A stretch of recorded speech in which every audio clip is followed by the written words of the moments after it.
اگر pregnancy unwanted ہو تو conceive کرتی ہے ابارشن کرا سکتے ہیں یعنی 1-2 ہفتوں میں؟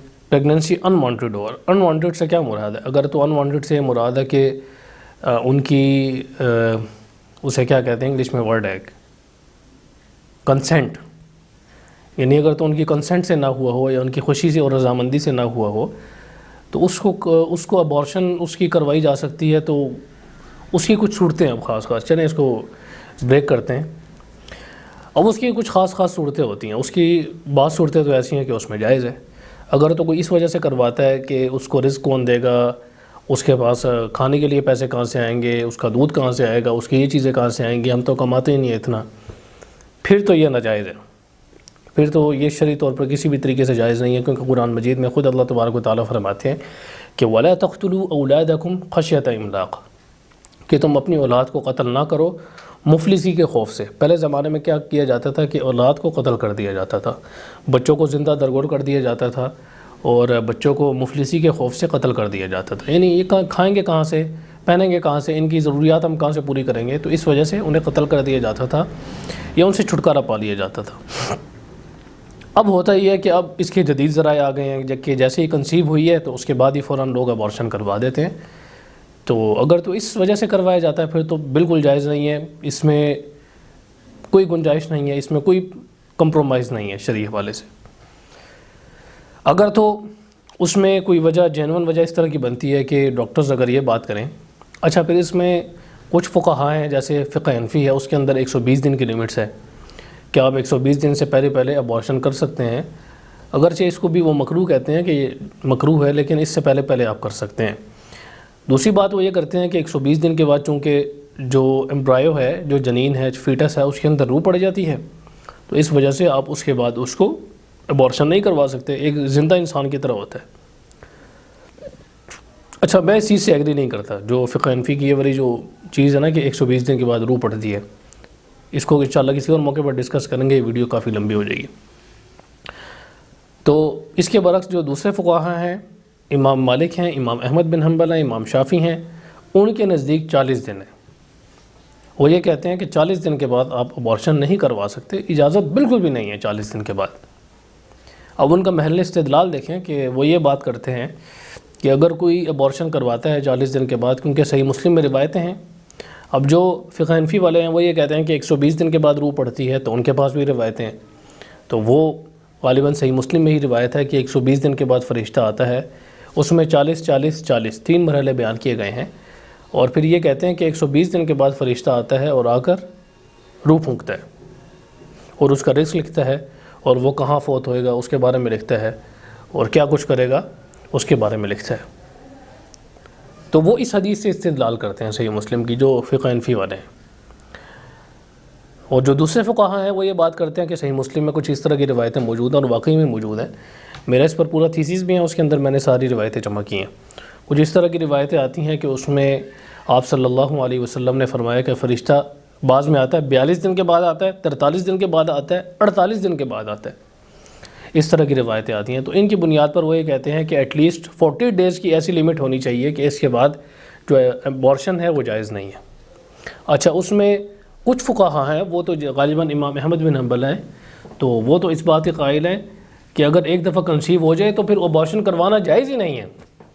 وہ اس کی دلیل کیا دیتے ہیں کہ کنسیو ہونا ہی اس بچے کی زندگی کا سبب ہے، تو اس وجہ سے آپ اس کے کاز کو ہی ختم کریں گے تو گویا کہ اسی کو ختم کرنے کے مترادف ہے اور اس کو قتل کرنے کے مترادف ہے.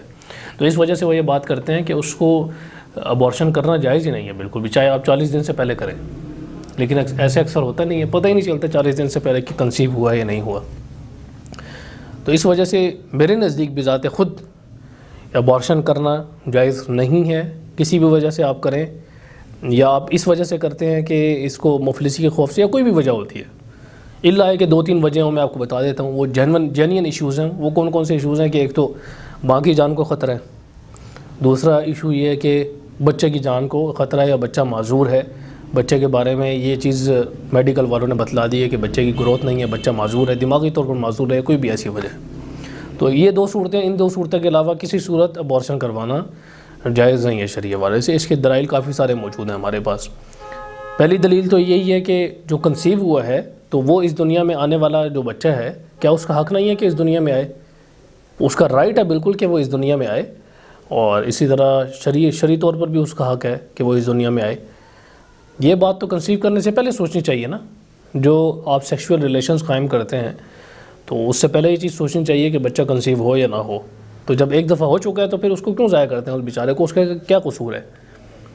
ٹھیک ہے۔ تو دوسری بات یہ ہے کہ اگر یہ بات کی جاتی ہے کہ وہ ایک زندہ چیز نہیں ہے، تو دیکھیں ہے تو وہ مرداری، کیونکہ پانی تو بے جان چیز ہوتی ہے، لیکن ظاہر سی بات ہے ایک سبب تو ہے نا وہ، اور جب 40 دن تک وہ پہنچتا ہے تو اس کے بعد تو اس کے اندر موومنٹ بھی شروع ہو جاتی ہے۔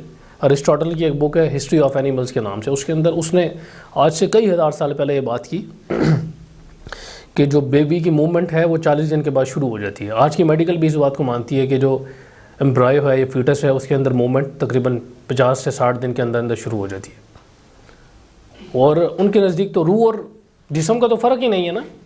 یعنی وہ یہ کہتے ہیں، ہم تو یہ کہتے ہیں نا کہ زندگی شروع ہوتی ہے جب انسان کے اندر روح پڑتی ہے۔ میڈیکل یہ بات کرتی ہے کہ وہ تو ظاہر سی بات ہے، روح کو تو نہیں مانتے نا، جو میڈیکل سائنس ہے وہ تو جو چیز نظر آتی ہے اس کو مانتے ہیں۔ تو وہ یہ بات کرتے ہیں کہ روح والی بات تو نہیں ہے، وہ یہ کہتے ہیں کہ موومنٹ جب شروع ہوتی ہے تو وہی زندگی کی علامت ہے، کیونکہ موومنٹ کو آپ دیکھ سکتے ہیں، اس کا مشاہدہ کر سکتے ہیں، اس کو آبزرو کر سکتے ہیں۔ تو اس وجہ سے انہوں نے زندگی کے دار و مدار موومنٹ پر رکھا، اور اسی وجہ سے اکثر و بیشتر ممالک میں 40 دن سے پہلے 40 دن کے بعد جو ابارشن ہے وہ کرنا جرم ہے، قانونی طور پر اللیگل تصور کیا جاتا ہے، وہ منع ہے، اور اس کے برعکس جو کئی ممالک ہیں وہ اس کی اجازت دیتے ہیں۔ لیکن اکثر و بیشتر جو سو کالڈ جو ویسٹ کو فالو کرنے والے ہیں اور جو ویسٹرن کنٹریز ہیں آج کے دور میں، وہ بھی رائٹ دیتے ہیں اس کو کہ اس کو اب ابارشن نہیں کر سکتے آپ بالکل، اور اس کے بڑے بھیانک نتائج سامنے آتے ہیں۔ اور دوسرا، ابارشن جو کی جاتی ہے جو بلا وجہ کرتے ہیں اس سے صحت پر بھی نقصان پڑتا ہے۔ جائز ناجائز ہونا ایک الگ بات ہے، جو ابارشن کی جاتی ہے اس کی وجہ سے آپ کی صحت بھی خراب ہوتی ہے، 100 قسم کے مسائل پیدا ہوتے ہیں، میڈیکلی جو عورت ہے اس کو کئی ایشوز ہوتے ہیں، اور ساری زندگی کے لیے مسائل پیدا ہوتے ہیں۔ ہماری ایک جاننے والی ہیں تو ان کے ساتھ یہی ہوا کہ ان کا کنسیو ہوا، اور فوت ہو گئی اب تو، ان کا کنسیو ہوا اور اس کے بعد انہوں نے ابارشن کروا دی۔ ابارشن ہوئی بیچاری، کچھ دن بعد وہ چل بسیں۔ ابارشن جو کروائی انہوں نے تو کوئی اناڑی پتہ نہیں ڈاکٹر تھی یا کیا تھی، کس سے کروایا انہوں نے، تو اس نے صحیح طرح اس کی صفائی وغیرہ نہیں کی، اور صحیح طرح ابارشن اس کا کمپلیٹ نہیں ہوا، تو کچھ ذرات اندر رہ گئے اس کے جو کلاٹ ہے۔ اس کے بعد پھر وہ پتہ نہیں کیا ہوا، کینسر ہوا، واللہ عالم کیا ہوا، لیکن وہ زیادہ زندہ نہیں رہی پھر۔ تو یہ چیز ہوتی ہے۔ بہرحال یہ میں نے آپ کو وجوہات بتا دی ہیں، تو اگر جینین ایشوز ہیں، اگر تو یہ وجہ ہے کہ ماں کے جان کو خطرہ ہے، عورت کی جان کو خطرہ ہے، تب تو عورت پرائرٹی میں آتی ہے، آپ کی جو ایک زندہ چیز موجود ہے وہ پرائرٹی میں آتی ہے۔ اور اگر تو اس کے اندر کوئی اس طرح کا ایشو نہیں ہے، کوئی صرف آپ اس وجہ سے کر رہے ہیں کہ ہم نہیں چاہتے، انوانٹیڈ چائلڈ ہے، تو یہ تو کوئی جینون ایشوز نہیں ہے۔ آپ کی چاہت اس سے پہلے تھی کہ جب وہ کنسیو نہیں ہوا، کنسیو ہو گیا، اب آپ کی چاہت ختم۔ کوئی جینون ایشوز ہو، جینین ایشو ہو، تب آپ اس کو کروا سکتے ہیں، ادروائز اس میں نو کمپرومائز، شرعی حوالے سے بھی، اخلاقی حوالے سے بھی، میڈیکلی بھی، مورلی بھی، کسی بھی طریقے سے کوئی کمپرومائز نہیں ہے اس میں۔